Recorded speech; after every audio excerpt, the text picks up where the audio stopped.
Muchísimas gracias, Beatriz, por tu generosa presentación. Muchas gracias a los y las asistentes a esta ponencia que se han conectado virtualmente también. Y pues un agradecimiento especial a José Luis y Tío, organizador de este congreso, que creo que ha sido una ocasión magnífica, nueva de reencontrarnos y de estos temas que nos apasionan. Bien, mi ponencia es Alonso de Cartagena y Maimónides. Hablar de las convergencias y diferencias de su filosofía ética, política y social. Esto lo va a hacer de modo muy general. El tiempo no da para más. Espero señalar lo esencial. El papel de la filosofía del converso Alonso de Cartagena en la configuración del pensamiento ético, político y social hispánico del siglo XV es doble.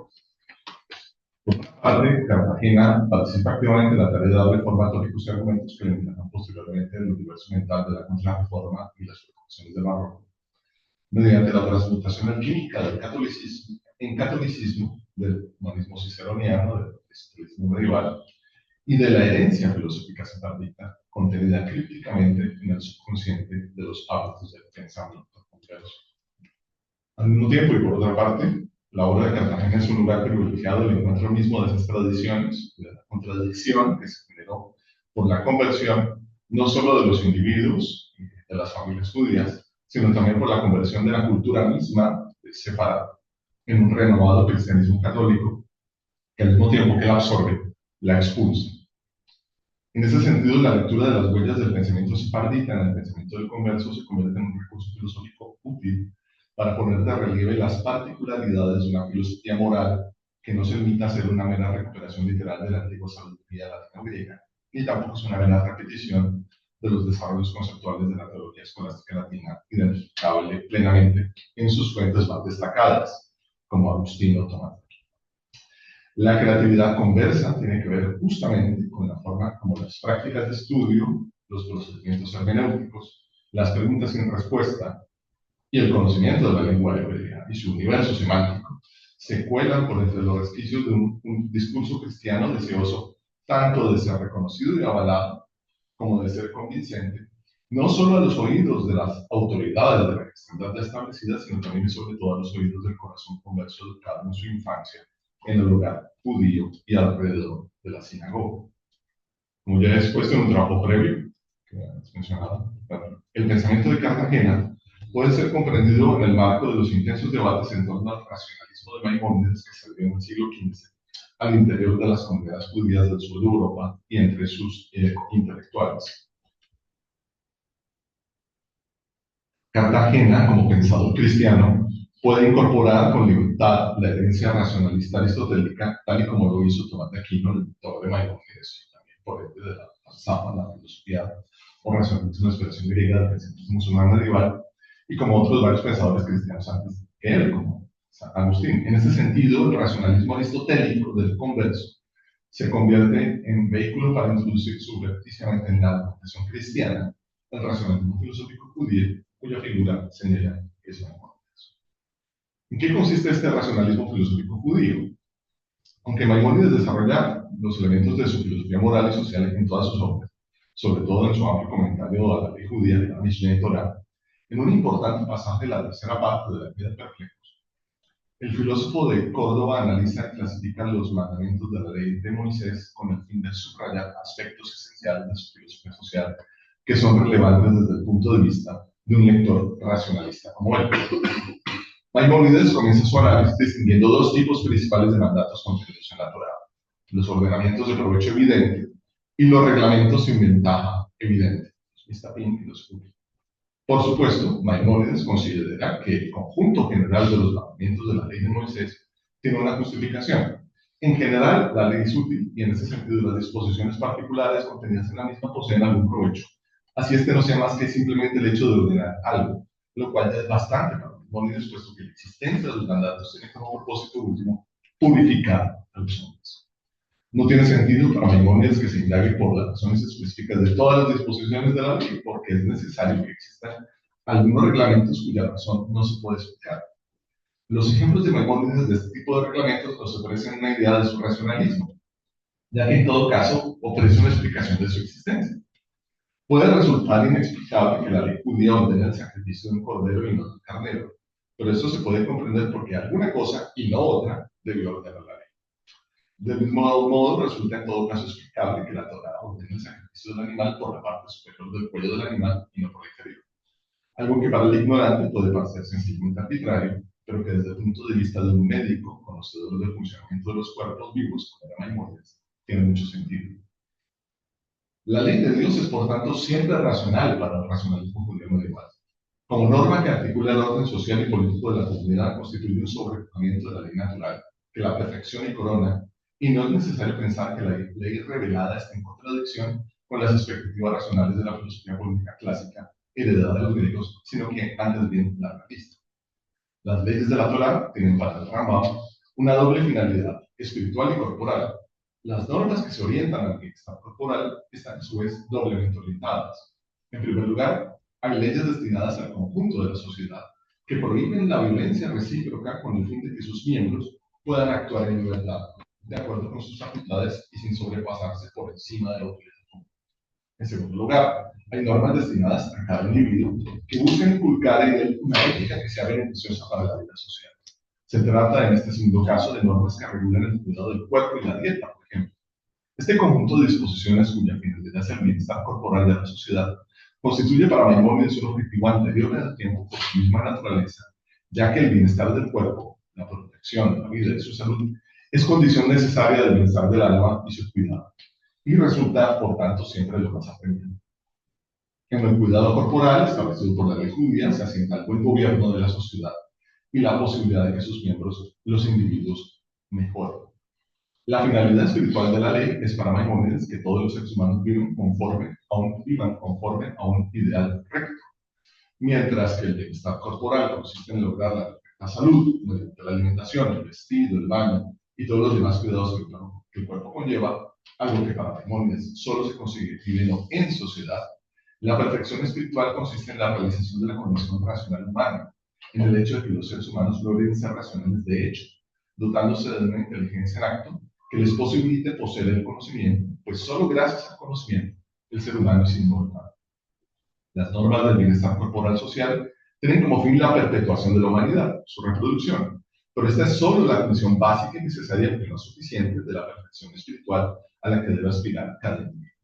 La finalidad de la ley de Moisés es la realización de ambas perfecciones, regulando las relaciones humanas gracias a la eliminación de la violencia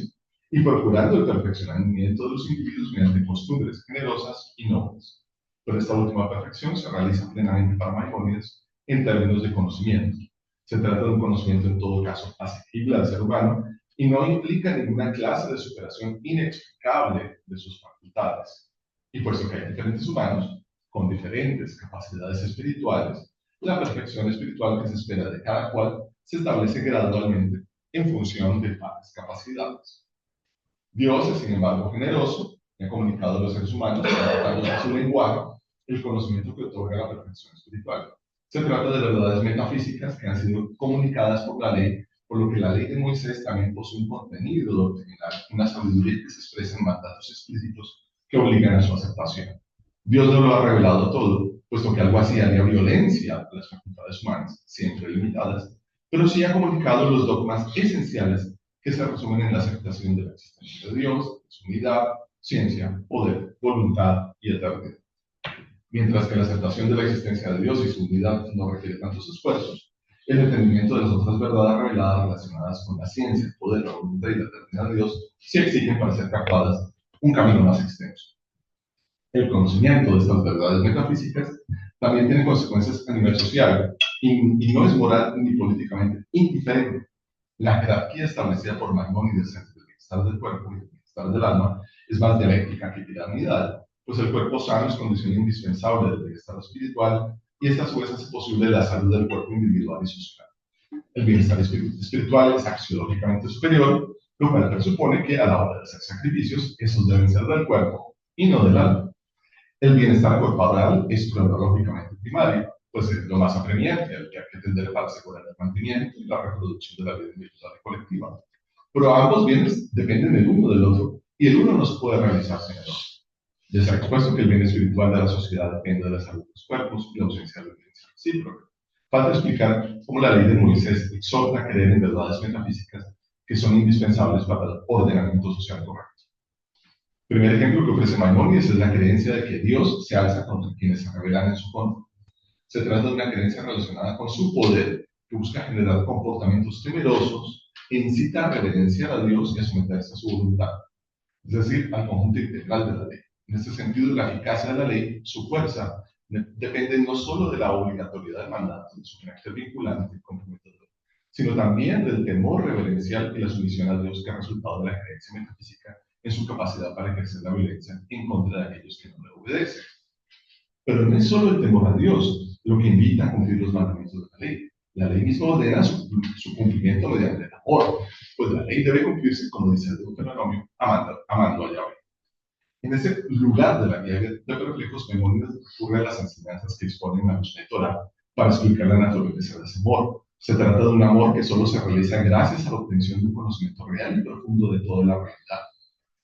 y a la contemplación de la sabiduría de Dios. En este punto resulta necesario retornar a la distinción inicial entre obligaciones con justificación manifiesta y mandatos sin explicación evidente, pues los mandatos que explícitamente inculcan los dogmas de los que depende el bienestar espiritual y corporal son los que tienen justificación manifiesta. Aquellos que no tienen explicación evidente, porque no sirven para eliminar la violencia, no inspiran ninguna idea y no dignifican la conducta, pueden en todo caso ser explicados desde una perspectiva histórico-crítica. En particular, Maimónides menciona las normas de la Torah que buscan condenar la idolatría sabia a los caldeos en tiempos de Abraham.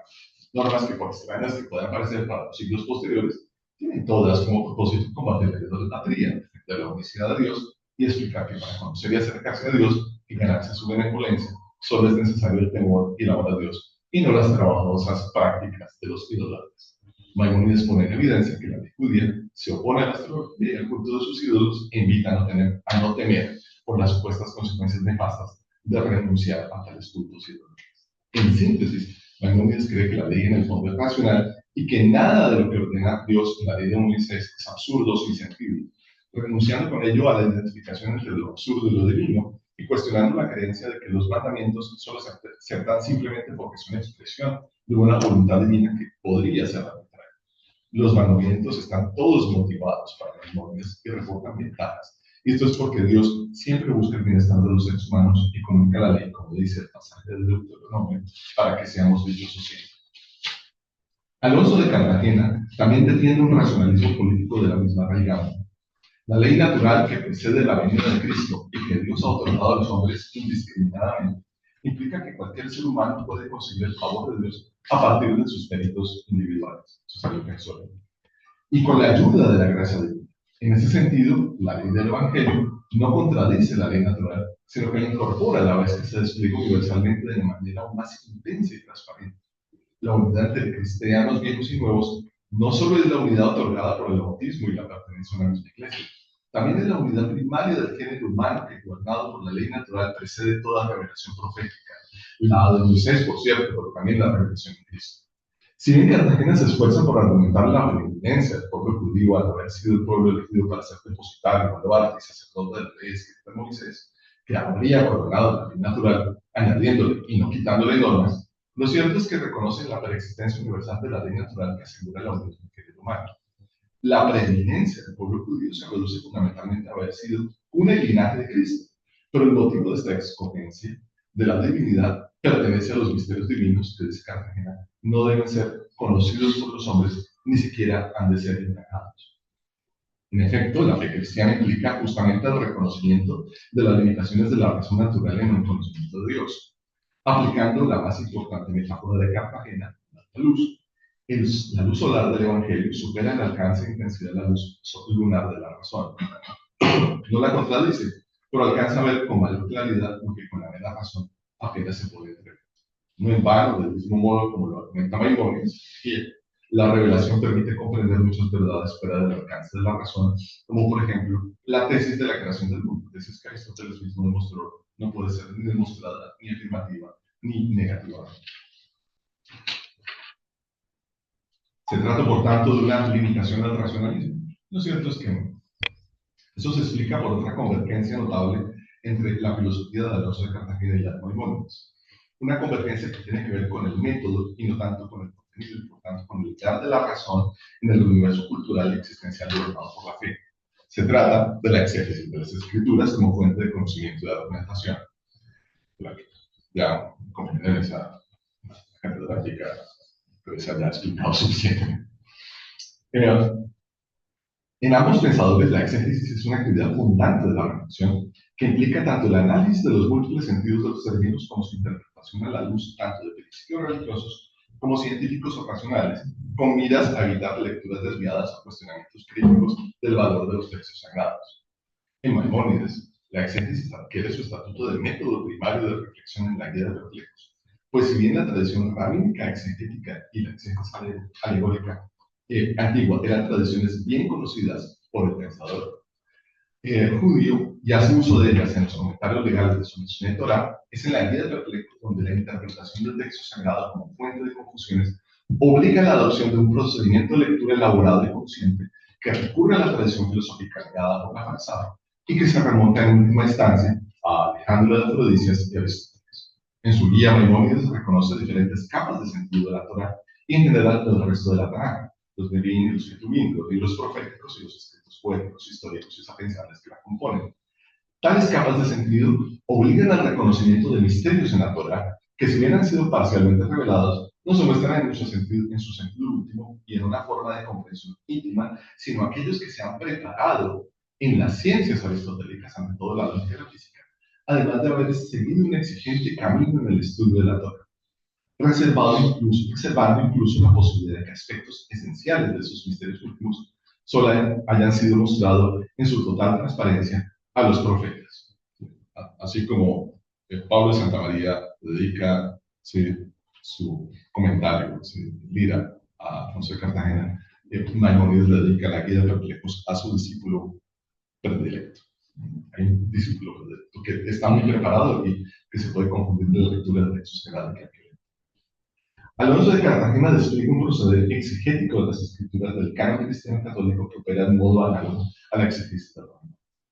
Pues también se basa en la distinción entre anfibologías y polisemias en los términos claves del lenguaje bíblico. El ejemplo destacado de ello es la distinción, un ejemplo destacado de ello, la distinción entre el sentido material y espiritual de Israel, el Israel de la carne y el Israel del espíritu, que le permite a Alonso de Cartagena construir uno de los argumentos para defender la unidad entre cristianos viejos y nuevos en su defensor. La identidad espiritual del antiguo pueblo de Israel, entre el pueblo judío fiel a la ley de Moisés y la promesa de Dios, y el pueblo de la cristiandad como realización de esa promesa que da continuidad a una misma comunidad. Un argumento peligroso en su tiempo, porque daba a entender alguna superioridad de los conversos de origen judío sobre aquellos que, siendo cristianos, hijos de cristianos, fueron bautizados desde su infancia. Una superioridad que se revelaría en la proximidad al pueblo judío en su conocimiento de Dios y en su condición de pueblo elegido. Esto es de pueblo sacerdotal que mantiene viva la relación de la humanidad con Dios hasta la realización de la promesa mesiánica en Cristo, hijo de David y de la escritura de fe. Sin embargo, y a diferencia de Maimónides, el reconocimiento que hace Cartagena de los límites hermenéuticos de toda comprensión de las escrituras posee un carácter ambivalente, con el que evidentemente juega en su ejercicio argumentativo. Me parece que Cartagena es muy juguetón en muchos de sus pasajes. Al mismo tiempo que acepta explícitamente la existencia de misterios inescrutables en las Sagradas Escrituras, Cartagena también afirma enfáticamente la transparencia de la revelación, como lo hace en el prólogo de la primera parte de su defensa de la obra cristiana. Cartagena justifica en este prólogo su exposición de argumentos a favor de la unidad entre cristianos, afirmando la necesidad de entender los preceptos y designios de la sabiduría divina como premisas fundamentales en las que se apoya su defensa. Pero en el mismo acto humilde de reconocimiento de sus limitadas capacidades humanas para entender la grandeza de las riquezas de la sabiduría y de la ciencia de Dios, pues indescifrables son sus decisiones e insondables sus caminos, dice. Cartagena afirma que no tiene la pretensión de revelar la Sagrada Escritura, pues esta ya es en sí misma transparente, y cita al profeta de los Salmos: el precepto del Señor es límpido y da luz a los ojos. Ya Maimónides afirmaba que la escritura se acomoda al lenguaje humano, pero esta aproximación de Cartagena a la claridad de las Sagradas Escrituras no solo es más contundente, sino que transforma la concepción de la naturaleza del texto revelado. No en vano, Cartagena afirma que el sentido literal de la escritura es el más importante de todos los sentidos verdaderos, siguiendo su padre, y útiles para la salvación. Si algo Cartagena afirma creer entender del texto revelado, es por virtud de la misericordia divina y su voluntad de manifestarse. Así esta comprensión sea una recompensa a su propio esfuerzo. Cito el pasaje del defensorio cuando lo dice. En efecto, dice Cartagena, la misericordia divina, con cierta frecuencia, consiente en percibir algo de la grandeza de sus misterios, no vaya a ser que, por no dar fruto todo el esfuerzo de la investigación de los hombres, se siga como consecuencia el abandono de la contemplación y de los nobles estudios. Por ello, la bondad infinita hizo patentes infinitas vías de aprendizaje, y con el fin de incitarnos a contemplar con más ahínco el curso de la sabiduría divina, incomprensible pero digna de admiración, nos estimuló con la ofrenda de la más importante recompensa. Como dice la sabiduría, los que me ensalzan tendrán libertad. La relación entre el ser humano y Dios no es unidireccional para Cartagena, del mismo modo que no lo es para Maimónides. Los esfuerzos del ser humano para acceder al conocimiento de la sabiduría divina reciben recompensa, y en ese sentido Dios también provee conocimiento y salvación, en la medida en que el hombre ponga en su parte una voluntad solícita y piadosa que incluye la piedad propia del estudio esforzado, una actividad que en Alonso de Cartagena se describe como propia del humanista, pero que en Maimónides es la señal característica del destinatario de su guía, que es un judío creyente, con preparación en la filosofía aristotélica y fiel y disciplinado estudioso de la Torá. La dedicación al estudio del significado de las Sagradas Escrituras, heredada de la tradición talmúdica, se viste aquí de los ropajes del estudioso humanista, y así como este último encuentra en la retórica de los textos latinos clásicos el principio de su dignidad humana, el primero, estudioso del Talmud, converso, encontrará la dignidad que otorga la salvación en la retórica bíblica.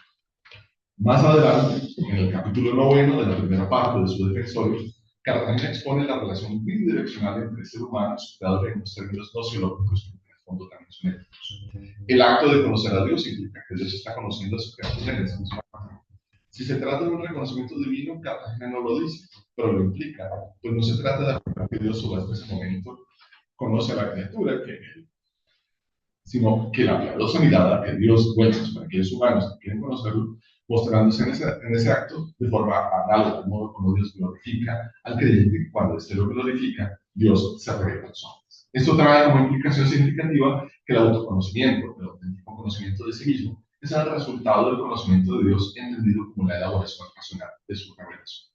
El tema de conocer a Dios, de ser conocido por Él, está por tanto muy lejos de ser secundario en relación con la filosofía moral. En la guía de reflejos, la mirada de Dios es para Maimónides el criterio último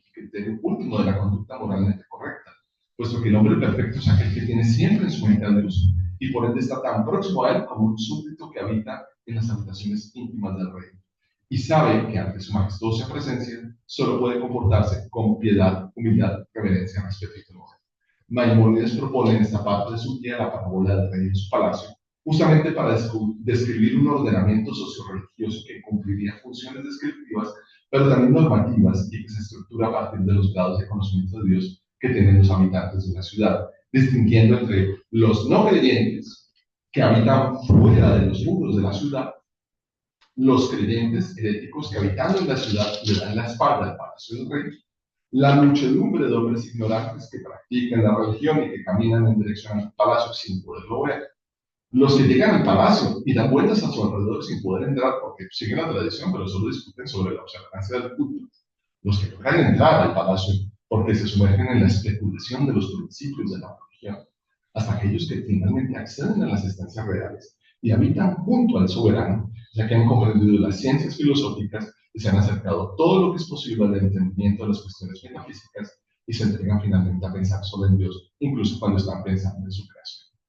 El conocimiento que se adquiere en estos grados sucesivos, si bien implica a sus niveles más altos el cultivo de la capacidad racional, se alarga también un saber comportamental que en su forma ideal tiene que ir más allá de la observación mecánica de la ley de las prácticas del culto, pues es en la conducta moral como los seres humanos revelan el grado que se encuentra su actitud y su relación con la ley revelada y por tanto su cercanía o lejanía respecto a la luz divina.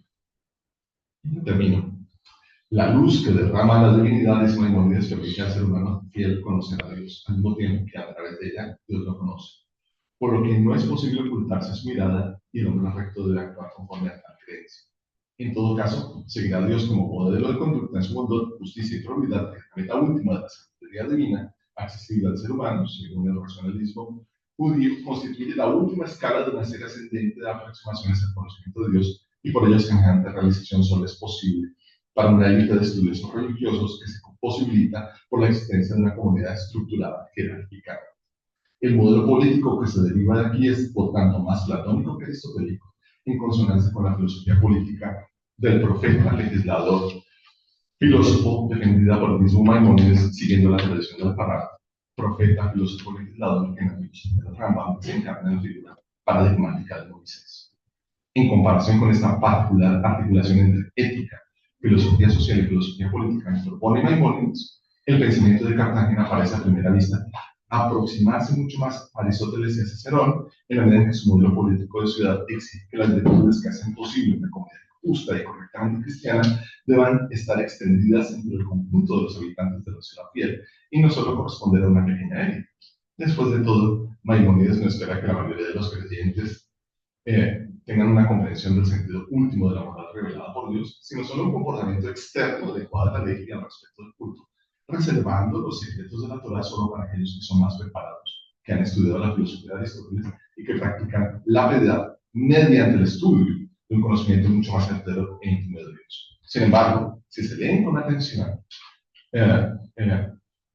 el defensorio, en la idea de ciudad fiel de Cartagena, se trasluce de todas formas una concepción de la vida política y social en la que la erudición humanista y el conocimiento detallado de las escrituras propio de un exégeta converso como él constituye en sí mismo una ventaja nada despreciable en su proximidad a la fe verdadera. Por lo menos es lo que deja ver su defensa del mantenimiento de los privilegios de los pueblos tras su conversión, que es una consecuencia de su argumento general del mantenimiento de la dignidad de los judíos tras su conversión, una línea de argumentación fundamental que estructura toda su defensa de la comunidad cristiana. La defensa del humanismo en Cartagena es en este contexto una defensa de su condición de conversa y una justificación de su preeminencia política como intérprete legítimo de la ley que da forma al alma de la ciudad fiel, la polis, la comunidad cristiana unificada que está ayudando a construir mediante la exclusión de sus grupos, de todo aquel que no comparta la misma fe. Muchas gracias.